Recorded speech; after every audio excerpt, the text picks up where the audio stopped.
VP Media Pro. I am your host, Quayosha Woody. Thanks for joining.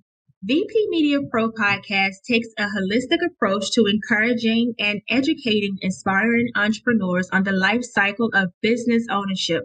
Listeners will hear open discussions from business experts and community leaders on different business success topics that range from leadership, trends, business planning, work life balance, money, marketing, mindset, and so much more.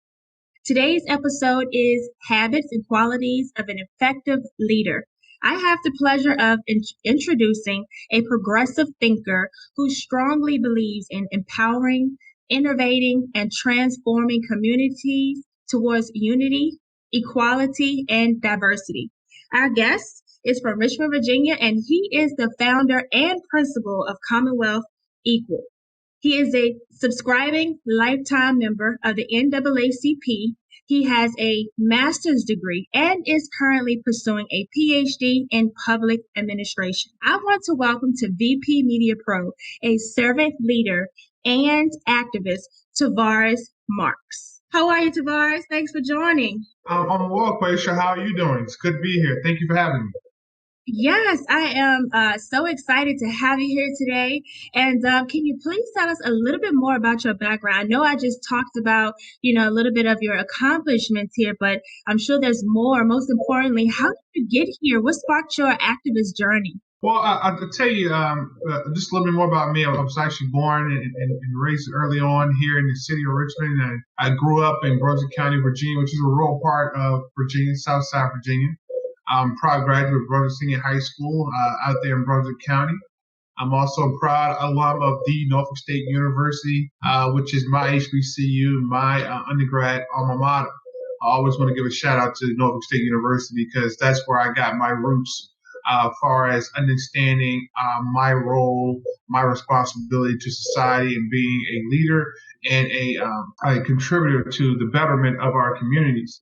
Is actually what I actually first began being involved in NAACP, and I joined the NAACP college chapter at Norfolk State University during my undergraduate time there. So I can probably say that Norfolk State University and being there and being on the campus of an HBCU and finding who I am and understanding my role in society and what I could offer back to society. I also joined Army ROTC while in undergrad, which led to me becoming a United States Army officer. So it all began there in Norfolk State. Norfolk State, like most people in college, you kind of find your footing, you kind of find your calling, or you kind of find yourself and who you are. And I was very much intrigued and involved in changing the community for the better. I actually got involved in politics for the first time at Norfolk State University as well. The first campaign I ever worked on was for Bobby Scott. Coming from Bobby Scott in the Tidewater area doing his re-election campaign. And I was very kind of caught the bug then. But I really didn't get heavily involved after college because I ended up going into the military and serving my country, and as well as holding other government, federal government and state government positions to where I can really be as active and as forthcoming if I wanted to be due to my job duties. But kind of in a nutshell, that's kind of where I got my start. Being involved in Norfolk State, being involved in the city of Norfolk. After moving around for some time with the military, coming back here and selling in Chesterfield County in the Richmond area, and immediately getting involved and working on issues that deserve a little attention. Awesome. Thank you. And so now you're here in Richmond, Virginia, and you are also building a nonprofit organization. Can you tell us a little bit more about Commonwealth Equal? Yeah, Commonwealth Equal is a nonprofit organization. It's basically geared towards social justice and civil rights. And we focus a lot on activism and advocacy as well as policy making and legislation, lobbying our legislators, particularly focusing on bills of criminal justice reform, as well as bills that will dismantle discrimination within our systemic discrimination within our institutions and within our policies and our laws. So that's our focus at Commonwealth Equal.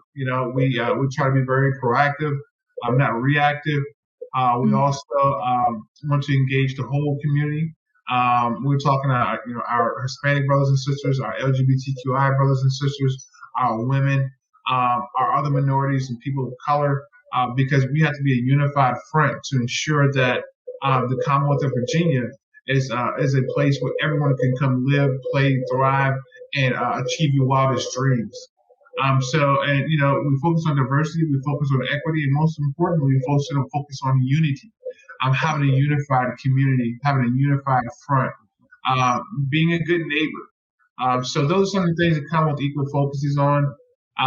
We're still growing the nonprofit. It's near and dear to my heart. And actually, I came up with the idea of Commonwealth Equal last year in 2020, during all the civil unrest here in the Commonwealth of Virginia as well as across the country, in the wake of the deaths and in the wake of the murders of George Floyd and Ahmaud Arbery and Breonna Taylor. I just said to myself, hey, I have to find a vehicle to where I can find like-minded individuals, get us together. I created a board with me leading the charge to where we can actually make a difference in our community, specifically right here in the Commonwealth of Virginia. So thus the name Commonwealth Equal kind of ties in the Commonwealth of Virginia and fighting for an equal Virginia. And our logo, which I'm very proud of, one of my fellow Norfolk State University Spartans actually created my logo, the CE logo, which actually looks like a flag with the E and the C combined. I thought it was pretty cool. And she incorporated some nice earth tones and browns and light browns into the actual logo, which we're very proud of. So that's a little bit about Commonwealth Equal, Yeah, Commonwealth Equal sounds like an awesome organization to be a part of. Talk a little bit more about your leadership, as that's the topic of discussion for today. How would you describe your leadership style? I would describe my leadership style as being very approachable, leading from the front. I would never ask anyone to do something that I wouldn't do. I'm not one to sit on top of the ivory tower and spit out orders or give out direction. I am one who not only talks the talk, I'll walk the walk. I'm willing to put in the work and putting the effort into fighting for the change in which I want to achieve, as well as I feel that community members at large want to achieve. And sometimes you're going to take shots. Sometimes you're going to come forth with issues that others may feel that, hey, can you keep quiet on that? Or we don't want to talk too loudly about that right now. And I've never been one to sit back and let an issue fester or let something set and go with no intention. Particularly things that affect people, everyday people. I'm not talking about our millionaires and our billionaires. I'm talking about your everyday people like you and I who get up every single day, who go to work, who try to take care of families, who try to better our communities, individuals who really care. And those individuals who I fight for, those who are closest to the pain in our communities. As the saying goes, those who are closest to the pain usually have the answers to a lot of our problems. So I want to listen to those individuals. I want to spend time with them. So part of my leadership philosophy is, going to where the pain is and listening, not so much talking, not coming with all these solutions or, hey, we should do this, you should do this, this is the answer. No, the answers are sometimes you take these two things here and you listen to those individuals who are suffering, you can find the answers to a lot of our solutions, find the answers and solutions to a lot of our societal ills. So my leadership is going into places a lot of people don't want to go into, listening to a lot of individuals a lot of people don't want to listen to, and taking those suggestions and taking with what I hear, taking their pain and actually applying it and putting it into something that's sustainable, something that can be put forth to a solution, whether it's a policy, whether it's a piece of legislation, or whether it's something that we can change in our community that's going to benefit the community at large. Not only that, I try to be honest. I try to be, transparent. A lot of individuals will say I'm resilient. I take a lick and keep on ticking. I don't just stop at a no. Particularly when I know that we need a yes to make the change we want and the change we seek. I'm very empathetic, and most importantly, I'm trustworthy. When I tell someone I'm going to do something, I do it. A lot of times, a lot of individuals have my phone number. They'll tell you, hey, I called Tavares, he answered. If he doesn't answer right away, he called me right back. You text me, I text you right back. A lot of times, some leaders don't even want their phone number out there. I'm totally different. Yeah, one of the things that I think about as you were talking, how leadership, especially being an activist, can be just as overwhelming or frustrating, has its challenges as much as it is rewarding. How do you stay motivated? How do you stay inspired on a day-to-day basis? I'd say what keeps me motivated and what keeps me inspired is that if I don't do it, if I don't keep going, those who are dependent on me may lose faith, may lose hope. And I never want to be the reason someone lose faith or someone lose hope. Most recently, this past Monday, well, last Monday, the release of Matthew Russian from prison after serving over a little over 2 years for a non-fatal car accident in Virginia Beach after being sentenced to 50 years. I remember when his mother first called me, Miss Laverne Rushing, and we talked about Matthew's case and hearing the pain in her voice and hearing that, you know, uh, a mother's pain, that her son was unjustly sentenced, this harsh sentence for something that was truly an accident. And not only that, his underlying conditions, his previous diagnosis would have been taken in consideration during his trial. There was a lot of injustice there, and hearing stories from those again who are closest to the pain keep me going, keep me motivated. It also keeps me grounded that no matter what, on my worst day, someone somewhere is having a much worse day, and that keeps me focused. That keeps my vision narrow and understanding that hey, there's a mission to accomplish, there's a goal to accomplish, and it's above me. The issues in our communities are bigger than I am. I only play a small piece in being a solution to a lot of our societal problems. But I want to do all I can to do the best I can that, when my last day here on this earth is all said and done, and I don't care if only one person shows up to my homegoing, that one person can say that, Tavares Marks left it all on the line. Tavares Marks stood up for the little person. Tavares Marks fought for the struggling family. Tavares Marks fought for the man or woman who's sitting behind a prison wall, who's been unjustly sentenced, or who could be completely innocent. Tavares Marks fought for that young man, a young lady right now on the street who doesn't have any guidance, who may seem lost, who may seem like the world is giving up on them. If I can have one person say that I left it all on the line, that I did my best for my fellow man, my fellow woman, and I left a positive mark in our community, that I have lived a life worth living. These are all things that keep me motivated and keep me going. Yeah, absolutely. And with that being said, you talk with so much passion as a leader. Do you believe that leaders are born or they're developed? That's the $1 million question, and I tell people all the time. I think leaders are born. My personal opinion is leaders are born, um, and I say that because you have all these different types of leadership training, from leading nonprofits to leading Fortune 500 companies to even when you look at athletes. You just have to be born with it. And I always talk about Kobe Bryant when I talk about leadership and just having it. Kobe Bryant, individuals like Kobe Bryant, Michael Jordan, they are born leaders. Why do I say they were born leaders? Because you have to look at their trajectory from where they came from to where they end up ultimately being with Kobe and still becoming and involving with Michael. Kobe Bryant had that desire, that passion to be a leader. Kobe Bryant was that guy who was in the gym putting up 10,000 shots, in a week, because he had that inner burning desire to be the best. Everybody, you can't teach that. That cannot be developed. You cannot, take someone who's an average basketball player, an average athlete, and say, hey, you're going to be a leader in the sport, or hey, you're going to be, the best. And don't get me wrong, you don't always have to be the best in something to be a leader. Sometimes you have silent leaders who lead by example, and they may not be the ultimate best in wherever their field is, but they lead by their actions. They lead by their resilience. They lead by their passion. They lead by their words. They lead by their knowledge and understanding of the situations that may surround them and having a firm grasp of their environment. A lot of times, leaders, if someone has to always say that, hey, I'm a leader, 9 times out of 10, they're not a leader.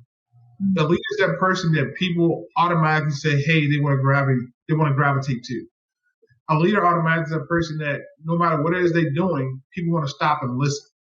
A leader is that person that someone says, you know what, I can't believe he or she is still pushing on after all they've been through or after all they have suffered and they're still driving on.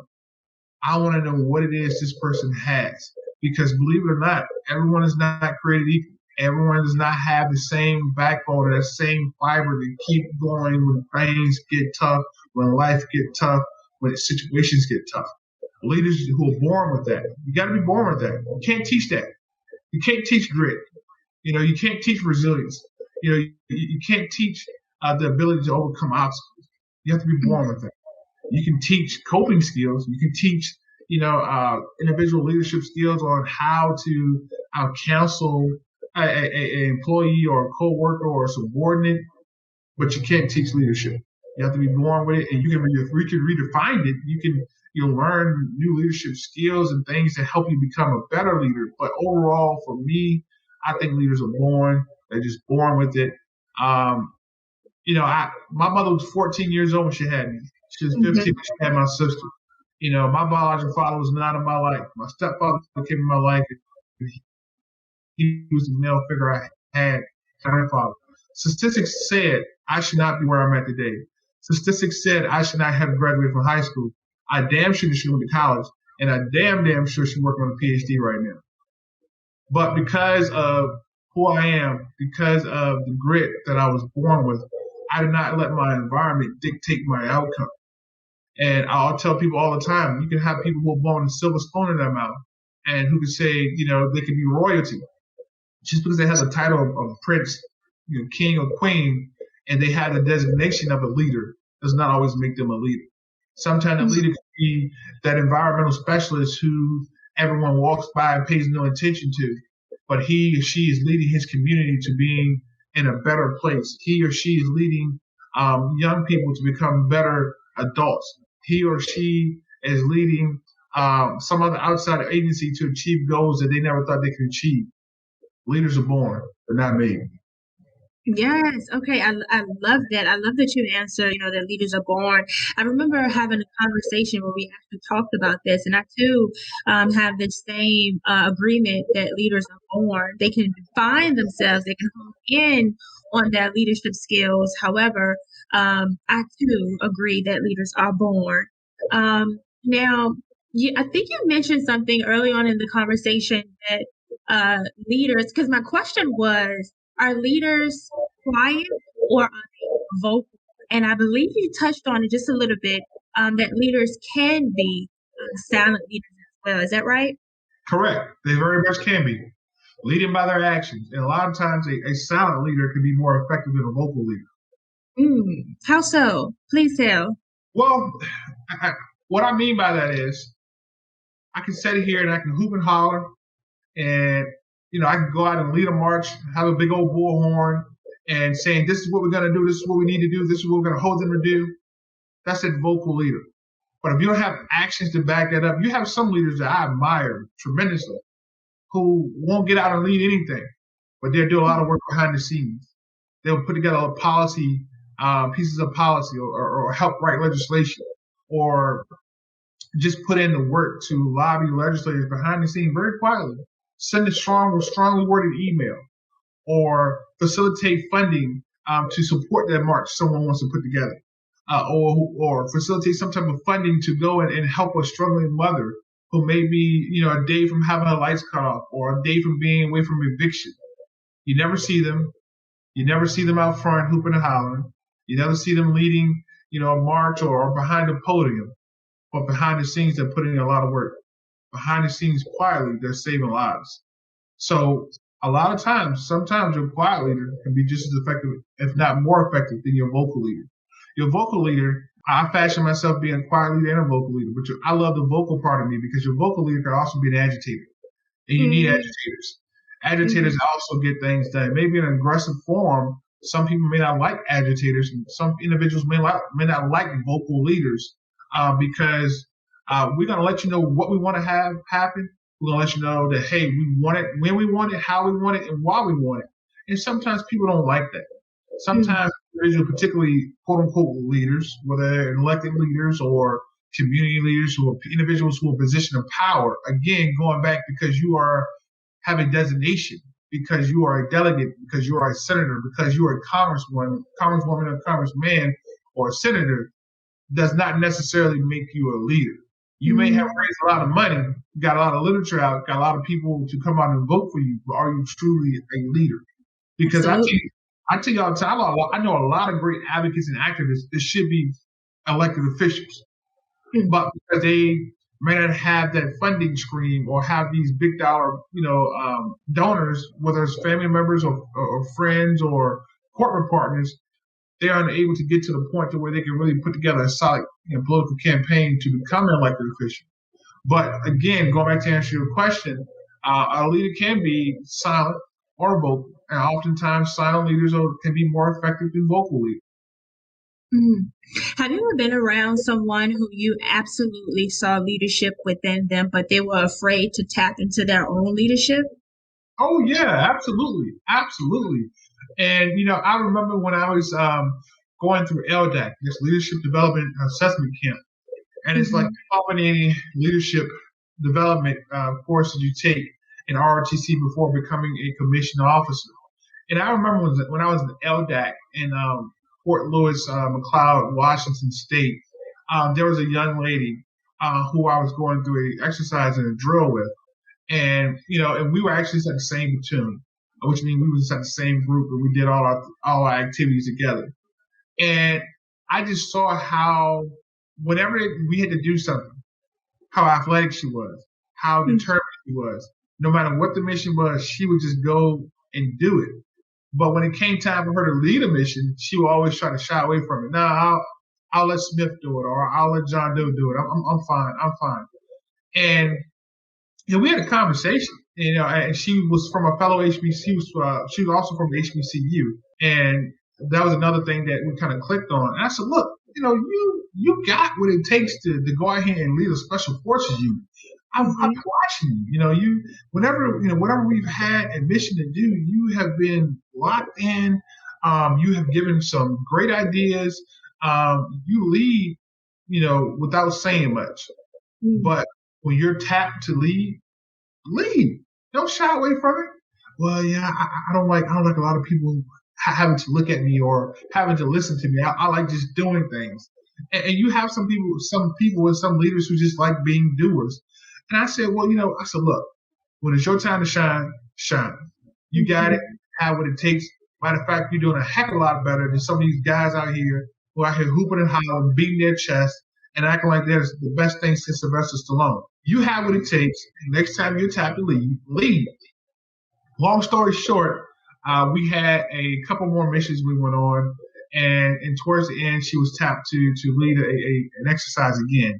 And when I tell you she knocked it out the park, she knocked it out the park. And all I could do was sit back and just smile. And when she called the formation to attention, I was the first one to run up there and get in front because I was proud to see her up front. I was proud to see her leading, and I want to have a front row seat to this action. So that's an example when someone who totally had it, they were born with it. We talked offline, we talked privately, and we had a lot of the same challenges growing up, being born in young single mothers, being from urban areas or suburban areas, not suburban, being from urban areas and rural areas, and having the grit to make it out of those situations, having the grit to be the first in your family to get a college degree or even to attend college. So, just learning more about who she was, I knew she had what it takes to be an awesome leader. And matter of fact, she's still in the Army right now, active duty. She is a major, and she's killing it. She's killing it. She's doing a great job leading her armed forces in her designated field. I'm just proud of her. And I'm really excited. She always says, "Hey, Tavares, when I go into the reserves or when I take this uniform off, I'm ready to be out there in the streets with you with my bullhorn." So okay. I said, "Hey, sister, when you're ready to do it, let me know because ain't much I can probably teach you. I can probably kind of guide you on how to instruct that, focus that energy and how to." Galvanize the community and community engagement and bring people together. But as far as being a leader, you got it. And so that's a perfect example of a young lady that I knew who had what it takes to be an awesome leader, who is an awesome leader. But when we first met and our first couple of interactions, she was very shy, very quiet about coming forth and just being who God put her on this earth to be. And that's a sister with power, a sister with who can get out front and can lead anybody from 2 people to 2,000 people. Mm-hmm. I smile because that sounds so similar. I definitely was one that, shied away from being a leader or stepping into a leadership role. I just didn't think I had it in me, to serve in that capacity, because those that I admired were very vocal and, introverted. You think, how can an introvert serve as a leader? You think that most leaders are extroverts. And so I smile because of that. And then we all three of us really have a lot in common.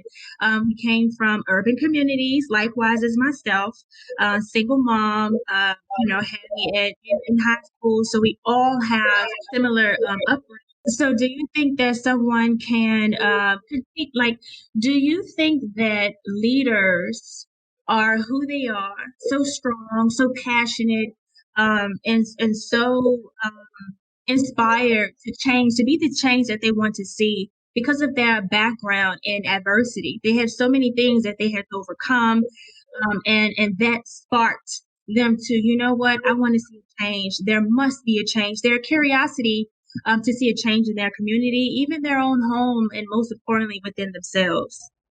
Yeah, of course, of course. Any activist or any advocate who advocates for a certain cause is affected by that cause for the most part. Whether it's activate being an advocate or activist for autism, for breast cancer, for like myself, criminal justice reform, as well as diversity, equity, and inclusion here in the Commonwealth. For me personally, I got so focused on criminal justice reform after I was a victim of an unjust criminal justice system. I was actually accused of a crime that I didn't commit. Police officers, detectives all know I didn't do it. But they said to me that, hey, you got to go through the process. And going through that process, I nearly lost everything, only to be told to be given an apology from the Commonwealth and to have that charge expunged from my record free of charge. But what I went through, because of, in my opinion, being a black man here in America, and particularly during that time being a black man in the city of Norfolk, I just felt like, hey, people should not be able to do things like that to people, particularly a government, particularly a system. You have someone who at the time, like me, had no criminal record, had never been in trouble, but you want to accuse me of something that I did not do. And you had the evidence and the proof that I did not do it. But I would never forget the words that day that the detective said to me, you just have to go through the process. Yes, we talked about the qualities of a leader. You hinted on some of those: problem solver, integrity, being dependable, being honest, and also from the young lady's perspective, having that confidence, to lead. What kind of characteristic does not equal leadership? What type of characteristics does not equal leadership? Well, Yes. You have those individuals who do a lot of talking, but no action to back it up. So again, that vocal leader, they don't have any actions to back it up, can be an ineffective leader. Okay. So someone who does a lot of talking but no walking. Someone who you can't trust. That person who says, "Hey, I'm going to look into this for you. I'm going to look into it. I'm going to see what I can do about it." And 2 months later, you still haven't heard back from them. There's no type of communication. Communication is big for a leader. If there's no communication from you to either your constituents or to your community or whoever you're advocating or being an activist on behalf of, then you can be just as effective as well. Also, if you can't trust a person, if you can't take their word and say, hey, I know they're going to do something about this, then that renders you pretty much ineffective as a leader. Not only that, if you're not transparent, if you're not resilient, particularly if you're not empathetic, I think empathy is one of the things that is big for leaders. So if you lack empathy, you can be very ineffective, particularly when you're dealing with situations or issues that cause great pain in the community. If you don't have a son who is serving an 80-year prison sentence for a crime he did not commit, don't tell that grieving mother, that grieving father that you understand, because you don't understand. But you can be empathetic. If you don't know what it's like to be a black man or a black woman in America, and you don't understand the day-to-day struggles that we incur, the day-to-day struggles that we encounter, don't say that you understand. Just be empathetic and help us do something about it. Help us dismantle institutional racism. Help us dismantle the disenfranchisement that comes in all facets of our life, whether it's applying for a loan or applying for housing, or something as simple as going out and trying to get your home appraised for a fair and equal market value. A lot of these things that demonstrate that the discrimination is embedded into, that you, someone who does not look like me, maybe a middle-aged or older white male, don't tell me you understand, because you don't understand. But you can be empathetic to the cause and the pain that we're suffering. So empathy is very big. If you lack empathy as a leader, then you can be very ineffective as well. So those are just a couple of things that come to my mind as far as, if you lack, how does it affect you being a leader? We can't trust you. You're not empathetic. You're not honest. You're not resilient. You're not transparent. If you don't have any of those things, if you're lacking one of those things, it's not that you're going to have two or three of them. If you're lacking one of those things, you're going to be ineffective as a leader. Yeah, absolutely. I totally agree with that. Empathy, having compassion. I totally agree. How do you define performance and productivity as a leader? Defining performance and productivity.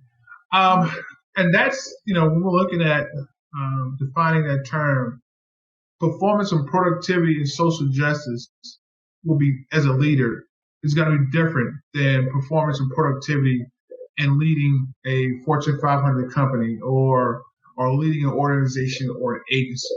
Of course, when you're leading those types of entities, you have metrics, you have goals, whether it's sales goals, or whether it's goals of recruitment or increasing diversity within your organization. So you have goals, you have metrics to actually guide your performance and actually grade how you did in the process. It's a little different on the social justice and social issue side. Okay. Because how do you really understand and know how effective you are in fighting criminal justice reform, and fighting for the legalization of marijuana, and fighting for repealing mandatory minimums? Well, you gauge that metric a little bit different. You gauge that metric in when that law is changed or when that law is repealed, and sometimes that can take a very long time. Opposed to, hey, if I want to increase sales for my company in the first quarter, then I know I got 4 months to get it done. And if I'm starting in January, by April or May, I can gauge that metrics. So sometimes in the fight for equality and the fight for justice, your performance evaluation may take a little longer. You may take a little longer to feel that thrill of your blood, sweat, and tears you put into the work you're putting into.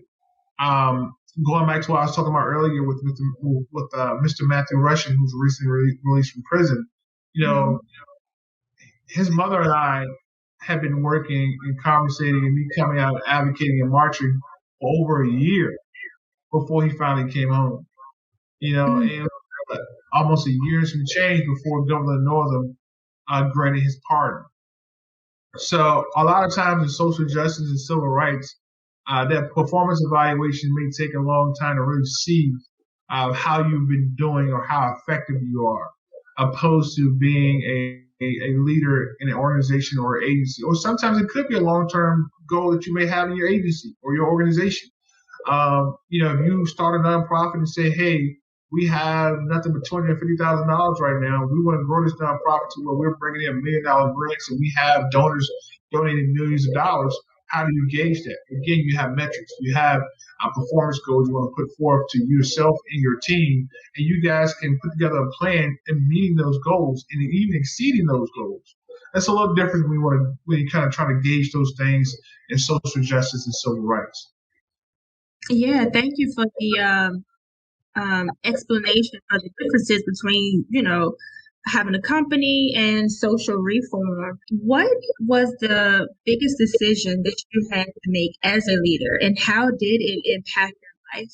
I've been very visible for many years now, and I had an opportunity. I had a position with a I'm not going to say whether it's a local, state, or federal government. I would say with government, um, in which I would have gotten a way better salary than I make now, or than I was making during that time. I would have got a position with a lot of power, a lot of influence. But with that position, I remember like it was yesterday. The individual told me that, hey, Tavares, we want you for this position. You're great, you're more than qualified, but we have one concern. And I said, what's that concern? And during that time, they said, well, we would want you to step away from the NACP. And what do you mean step away? And I said, no, you can still be a member, but we think it'll be better for us all if you're not so much of a vocal leader or a visible leader within the organization in your state locally. And I had to pause and think about that for a minute. And I said, can you explain more? And they went on to say that, we as a government agency can't be paying you. And then on the flip side, if you have or your organization has an issue with something we're doing or a policy we put forth, then you're fighting us at that time. You're going to be leading the charge to do whatever change it is that you and your organization see that needs to be changed. So I took that as, oh, well, you're basically saying that I can take this position and be silent and be somewhat of a leader on another side that would not have been as effective, or I can decline this position and continue to be a leader in my community and be as loud as effective as I want to be. So I told them I'd take the latter. You can keep your job. I'd rather continue to be the leader in my community and force change that way. Because obviously I saw that point in time that yes, I would have had a leadership position within this agency. I would have had this nice office and this nice comfy salary, but I would have been more of an ineffective leader because then I would have been trained to really push for the change or reform that I wanted to see in my communities. So with that question, I immediately thought about was one of the most toughest decisions I had to make as a leader in my life. And I've had other decisions I had to make, but that's one that happened a few years ago, and I always think about. And I was kind of appalled that I was even approached with that scenario of basically, please, we're going to pay you to shut up and take this desk job, and just be a leader in this capacity, opposed to raising Cain and pushing reform and change on the outside in your other leadership capacity. Mm. You know what? You just talked about at the beginning what leadership is, and you laid out the qualities of an effective leader. And then we talked about just a few moments ago what a leader is not, and you laid out the qualities of an ineffective leader, which is someone who lacks empathy, someone who's not actionable, who's not honest, who's not transparent. And the first thought that came into my mind to add to that is a people pleaser. And so you made me think, about, if you want to, be the change that you want to see, that the change is for something positive, that's going to lead your community into a positive space, then you cannot be a people pleaser to doing so. Talk to me a little bit more about mentorship. My mentors when it comes to leadership, I have mentors in the physical and mentors that I feel in the spiritual that I've never met or wish I had the opportunity to meet. I'll talk about in the spiritual first and foremost. You just talk about not being a people pleaser. One of my mentors and one of the individuals that I've read just about everything he's ever written or listened to everything he's ever spoken is Dr. Martin Luther King Jr. Even though he has a holiday now, even though he's revered around the world now, Dr. Martin Luther King Jr. was one of the most hated men in America during this time. Matter of fact, he was the most hated man in America. Martin Luther King Jr. was assassinated. He was murdered. Mm-hmm. He was killed for pushing for change, for pushing for what was right for his community. And you said it. He was not a people pleaser. He was not pleasing to the white establishment during that time. He was not willing to cave in to, look, Martin, why don't you just go ahead and be quiet? We'll give you this right now. You got to wait for the rest later. No, give us everything that we are owed now. Same thing as Malcolm X. Malcolm X definitely was not a people pleaser. He was even a people pleaser when it came towards the later part of his life when he distanced himself and began to move away from the Nation of Islam. Again, another great black mind that was assassinated and taken away because he did not want to conform to what others wanted him to do. And so I love the part you said about not being a people pleaser. But Martin Luther King Jr. is one of those individuals who I read a lot of his stuff. I've listened to just about everything, every tape on him, and I've always admired. And I try to walk in the footsteps and walk in the foundation which he led and laid dealing with civil rights and social justice. In the physical, I have a small type circle of mentors, individuals who have been putting in the work. Individuals like attorney Philip Thompson in Northern Virginia, who is a big mentor of mine. He's done a lot. He's been through a lot. He's been a very effective leader within the NAACP in Loudoun County. He's been a very effective leader as a civil rights attorney. He's been a very effective leader as an attorney, period. He's one of those individuals, again, who's not a people pleaser. That's even within our own circles and outside of our circles. But he always wants to stand up on the side of righteousness, on what's right. Other individuals who are mentors of mine, my pastor, my advisor, and listening to what he has to tell me, how to guide myself, how to be an honorable person, how to be an honorable citizen, how to sometimes take the hard right over the easy wrong. And I have a few other individuals that I really depend on to give me that guidance that I need to say, hey, Doc, hey, Rev, or Dr. Marcus Leggett, who's also another one of my confidants, who's also a pastor. Hey, Rev, hey, Doc, I'm thinking about doing this. It's just the right thing to do right now. And talking to them and saying, what does your heart tell you? Is this needed right now? Do the people need you to do this right now, Tavares? Do the people need you to stand up and fight for them right now, Tavares? Sometimes, I tell you a lot of times, just like that job opportunity that I had to let fall by the wayside. I've had opportunities, and sometimes people may stir away because they would rather hear a false narrative than to hear the truth and hear the support for the truth. And sometimes people don't always want to be accompanying or welcoming to people who are willing to stand up and fight for people who are close to the pain. I'd rather take that person who's okay with being quiet, that person who's willing to be a people pleaser, that person who is not willing to ruffle feathers. You cannot be an effective leader and say you're fighting for change if that's the type of leader you want to be. I've been blessed and fortunate to have a good circle of mentors around me now in the physical. And I've also been very blessed and fortunate to, for those individuals who I never met, like Dr. Martin Luther King Jr., like Malcolm X, like Gandhi, like Mother Teresa. Right behind me, I have a quote on a board from Mother Teresa that I look at every single day to remind me about life, to remind me about the person I should be, the person I want to be, the person I'm aspiring to be. And the person I want to be living my life for the day I was born and the day I demise and leave this earth. I know you heard about your dash. How do you live your dash? That dash in between the day you were born and the day you leave this earth.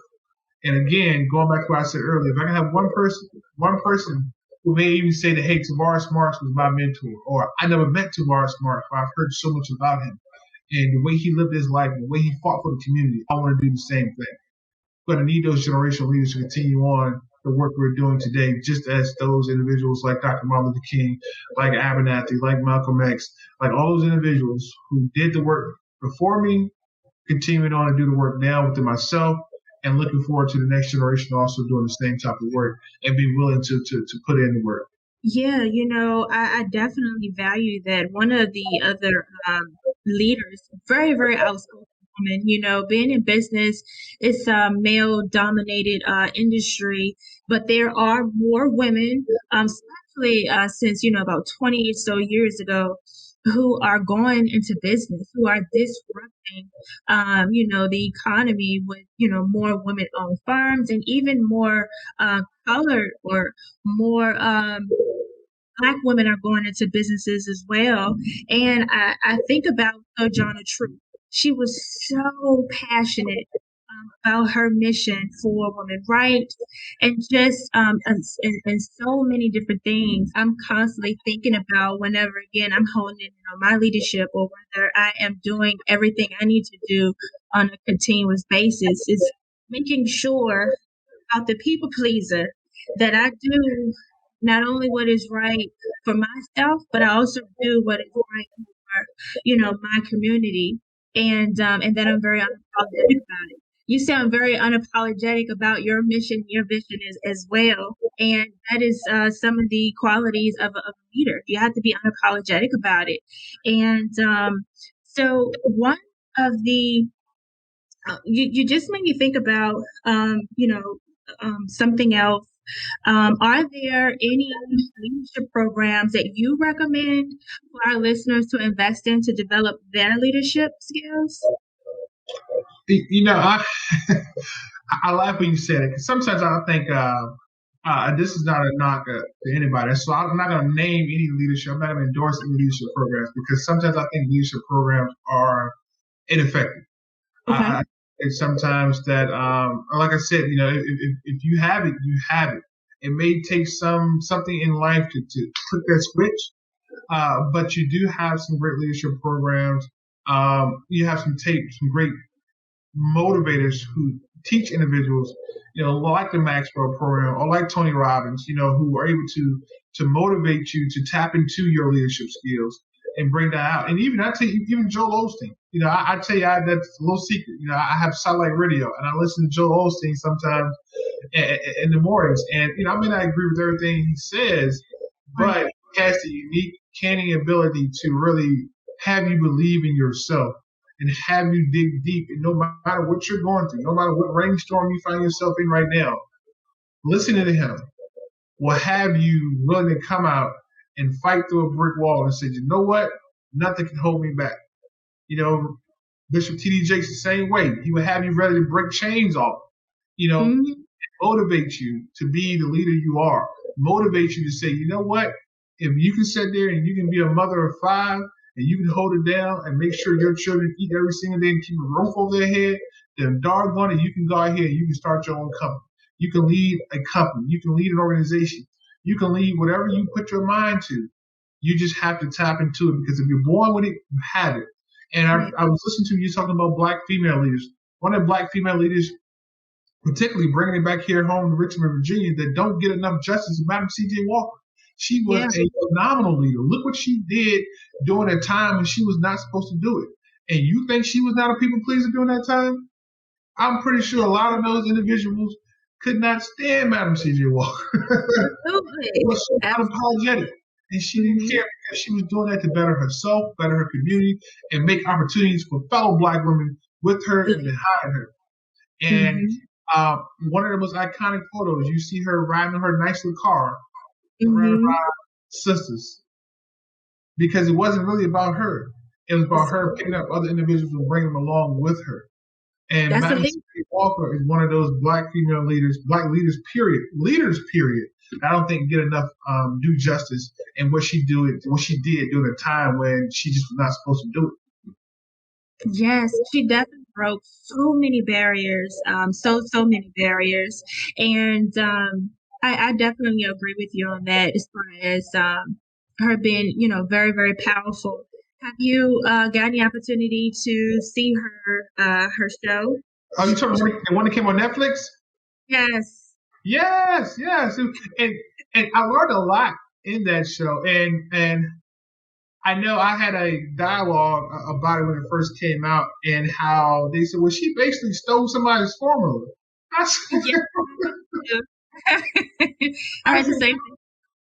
I said, well, I don't think she stole it. I think she just took it and made it better, or she put her own spin on it. But again, Had she been a people pleaser, she would have backed away and said, "Okay, you can have it," and so forth and so on. But in that show, the actor Olivia, I can't think of that thing, Olivia, who played Madam C.J. Walker in that show, you can see that she had the grit, she had the hustle.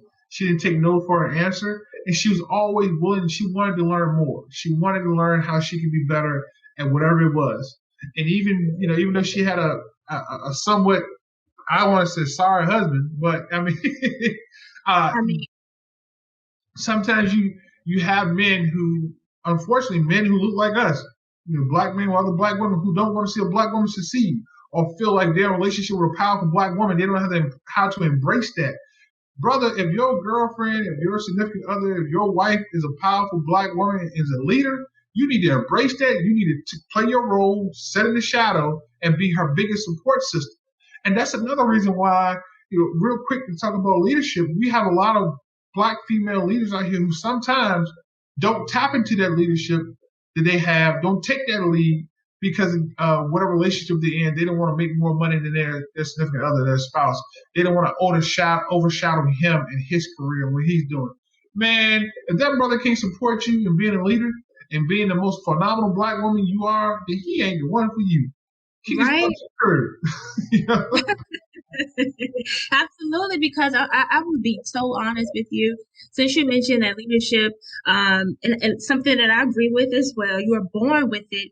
It almost feels as if you're a caged bird if you can't tap into something that you are born to do. So you're like, you literally find yourself compromising on who you are as a person, and you are, maneuvering through life, and you feel so empty because you're not doing what you are born to do. So absolutely, definitely, ladies, kick them to the curb, ladies. But the name is Octavia Spencer. I had to look it up for a moment. I was like, it was driving me nuts, and I was like, oh yeah, yes. So self-made, and the woman who played her beautifully is Octavia Spencer. We are coming to a close of today's episode. Thank you so much, Tavares, for your time.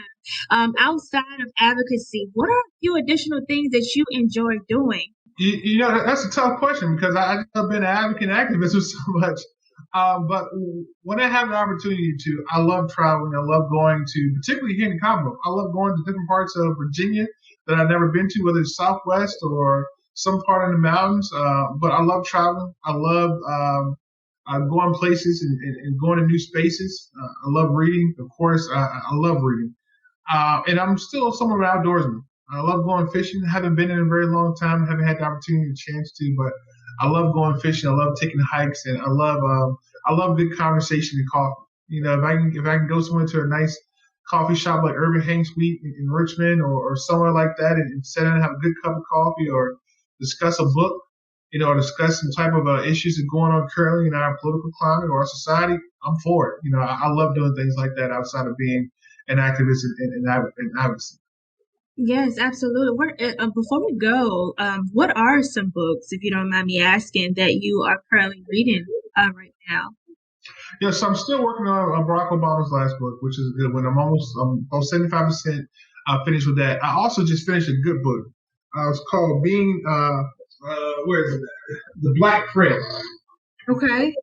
I just finished this book right here that I actually got from Sam's Club discount called The Black Friend on being a better white person. And I suggest this book to all allies. And an ally is someone who may not be a black person or a person of color, but want to be a part of the struggle, a part of the solution to changing issues in our society. That's a very good book. And I think it's very relevant for right now, the season we're in, coming through this racial reckoning in 2020 and entering 2021 and trying to correct a lot of our societal ills around race and relationships. I would highly suggest that book. I just finished it 2 weeks ago, put it on my shelf. I would suggest that book. So I just finished that book. I'm still working on the Barack Obama new book. I'm 75% done with that. So don't get me going on books because I talk about books all day and talk about the storylines and all that good stuff. Yes, well, you know what? I'm definitely gonna have to speak with you at some point in time about your library, as I am an avid reader myself, and I'm pretty sure you got some good books that you would like to share. Of course. And so one of the things that I realized is that you have the word rise in your name. As I'm constantly looking at your name at the bottom of the screen, I'm like, you have the word rise in his name. And it's funny that you pick up on it because a lot of people don't pick up on it. And my name Tavares is actually it's not spelled the way it should be spelled. And I'm actually the only person in America who has my name, and particularly with that spelling, include my whole name. But yes, I've always known rises in my name. My mom's always said it's for me to rise above all obstacles in all adversity. So that's why I had to end it on that note, Tavares, because when I saw it, I was like, I can't, I have to say something about that because I thought about the same thing. You as a leader, and you mentioned that you were born a leader. Your mom had a prophecy over you. I mean, hey, still have rise, but Maya Angelou was something that came to my mind when I saw, when I'm looking at the bottom of the screen, I see the word rise in your name. So that to me is leadership. So tell the listeners, how can they contact you beyond today's episode? Yes, please feel free to reach out and email me at Tavares, Tavorise, at CommonwealthEqual.org. That's COMMONWELTH equal.org. Please visit us at www.commonwealthequal.org. And also stop by our swag shop. We have actually a merch shop, which is www.ceswagshop.org. Yes, well, that's it for today. Thank you so much, Tavares, for your time and letting us know how to become better entrepreneurial leaders and even better community leaders. It's been a pleasure talking to you today. I'm sure those who've listened learned so much. Be sure to like and follow Village Project on social media. We're on YouTube, LinkedIn, Facebook, and Instagram. Make sure that you're connected on those platforms to catch a recap of today's episode. Leave a comment. Let us know your takeaway from today's episode as well. Also, subscribe to the emailing list at www.villageproject.net to receive notifications on when new episodes post and so much more. Again, thank you all for listening. Thank you, Tavares. And as always, grind hard, self-care harder.